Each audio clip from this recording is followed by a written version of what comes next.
ডসিন্নারো ডসিন্নারো ধ্বনিগুলোকে বলা হয় তারণজাত ধ্বনি। আর শীষ ধ্বনি হচ্ছে তালিবাস্য, মূর্ধন্যস্য, দন্তাস্য, হ। আর অন্তুস্তুর হচ্ছে কম্পনজাত ধ্বনি, যেটা তারণজাত ধ্বনির সাথে সবসময় প্রবলেম হয় এবং এটা ভুল হয়। কোন রঙের কাপে চা তাড়াতাড়ি ঠান্ডা হয়ে যায়? সঠিক উত্তর হচ্ছে কালো। কারণ কালো রং যেরকম তাপ তাড়াতাড়ি শোষণ করে, ঠিক তেমনি খুব দ্রুত তাপ বিকিরণ করতে পারে। তাই হচ্ছে তাপটা খুব তাড়াতাড়ি হচ্ছে পরিবেশের সাথে মিশে যায়, সেজন্য চা ঠান্ডা হয়ে পড়ে। কাটিতে কাটিতে ধান এলো বরসা, এ বাক্যে কাটিতে কাটিতে দ্বিরুক্ত কী অর্থ প্রকাশ করে? এখানে কাটিতে কাটিতে বলতে সে ধান কাটতেই আছে এরকম বোঝায়। সেহেতু যেমন পড়িতে পড়িতে, বলতে বলতে, এরকম হলে ধারাবাহিকতা বোঝায়, সেহেতু এটা হবে ধারাবাহিকতা দ্বিরুক্তি। নিচের কোনটি অপিনিহিতি এর উদাহরণ? অপিনিহিত হচ্ছে পরের রস্যইকার বা রস্যউকার যদি আগে উচ্চারিত হয়। যেমন এখানে আজি শব্দের মধ্যে বর্গীয় জয়ের পরে হচ্ছে রস্যই, কিন্তু দেখা গেছে আজি থেকে আইজ রস্যইটা পূর্বে চলে আসছে। ঠিক তেমনি সাধু থেকে সাউদ বা বাক্য থেকে বাক্য অপিনিহিতি এর উদাহরণ। নিত্য মূর্ধন্যস্য কোন শব্দ বর্তমান? নিত্য মূর্ধন্যস্য বলতে যেখানে মূর্ধন্যস্য বসার যে নিয়মগুলো আছে ওইগুলা না মেনেই হয়, সেক্ষেত্রে এখানে সঠিক উত্তর হচ্ছে আষাঢ়, যেখানে কোনো মূর্ধন্যস্যের বসার নিয়ম ফলো করে নেই। আর প্রথমটা হচ্ছে কষ্ট, এখানে টবর্গীয় শব্দে মূর্ধন্যস্য বসে। আর মূর্ধন্যস্যের পূর্বে যদি রস্যইকার বা রস্যউকার থাকে এবং কিছু শব্দ থাকে, সেক্ষেত্রে মূর্ধন্যস্য বসে। আন্তর্জাতিক নারী দিবস কত তারিখ পালিত হয়? সঠিক উত্তর হচ্ছে 8ই মার্চ। কোন শব্দে প্রত্যয় উপজীবিকা অর্থে ব্যবহৃত হয়েছে? উপজীবিকা বলতে যার দ্বারা জীবন নির্বাহ করে থাকে, সেক্ষেত্রে এখানে সঠিক উত্তর হচ্ছে মেচু। মেচু বলতে বোঝায় যে মাছ ধরে, মানে জেলে, সেহেতু সঠিক উত্তর হচ্ছে মেচু। মা শব্দটি কোন ভাষা থেকে আগত? সঠিক উত্তর হচ্ছে তদ্ভ। অনিল শব্দের সমার্থক শব্দ কোনটি?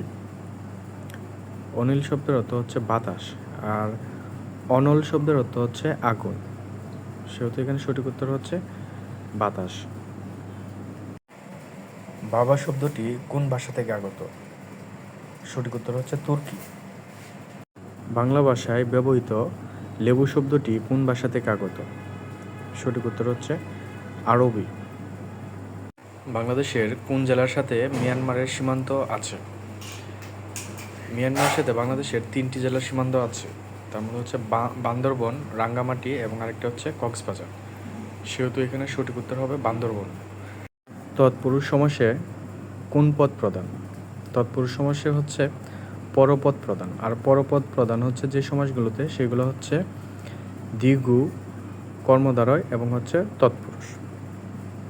আর এটার হচ্ছে সহজে মনে রাখার রুলস হচ্ছে দ্বিকর্ম তৎপর। দ্বিতে হচ্ছে দ্বিগু, আর কর্মতে হচ্ছে কর্মদ্বারয়, আর তৎ হচ্ছে তৎপুরুষ, আর পর মানে হচ্ছে পরপদ প্রধান। কোন দেশে সমুদ্র বন্দর নেই? সঠিক উত্তর হচ্ছে নেপাল, আর নেপালে কোনো সমুদ্র বন্দর নেই। সুস্পষ্ট রূপে শব্দটির কোন বিশ্লেষণটি সঠিক? সেখানে সঠিক উত্তর হচ্ছে গ, সুযোগ স্পষ্ট যোগ রূপ যোগ এ। তারিখ কোন ভাষার শব্দ? সঠিক উত্তর হচ্ছে আরবি। নিচের কোন শব্দটিতে দেশি উপসর্গ ব্যবহৃত হয়েছে? এখানে সঠিক উত্তর হচ্ছে ইতিহাস। ইতিহাসের ইতি উপসর্গটা হচ্ছে দেশি। এখানে দেশি এবং সংস্কৃত এবং বিদেশি উপসর্গগুলো মুখস্থ থাকতে হবে, তাহলে এটা আনসার করা পসিবল। যেমন দেশি উপসর্গ হচ্ছে অ, অগা, অজ, অনা, আ, আর, আন, আপ, পরে হচ্ছে ইতি, উন, কদ, কু, এরকম। দেশি উপসর্গ হচ্ছে 21টি, আর সংস্কৃত উপসর্গ হচ্ছে 20টি। শকট শব্দের অর্থ কী? সঠিক উত্তর হচ্ছে গাড়ি। বাংলা ভাষার প্রথম গল্পধর্মী বই কোনটি? সঠিক উত্তর হচ্ছে বেতাল পঞ্চবিংশতি, আর এটি রচিত হচ্ছে ঈশ্বরচন্দ্র বিদ্যাসাগর। কোনটি উদ্ভিদের সালোকসংশ্লেষণের কাজ করে? সঠিক উত্তর হচ্ছে ক্লোরোফিল। ক্লোরোফিল হচ্ছে গাছের সবুজ অংশ। আর সালোকসংশ্লেষণ বিক্রিয়াটা হচ্ছে সূর্যের আলো এবং হচ্ছে ক্লোরোফিলের উপস্থিতিতে কার্বন ডাই অক্সাইড পানির সাথে বিক্রিয়া করে গ্লুকোজ এবং অক্সিজেন তৈরি করে।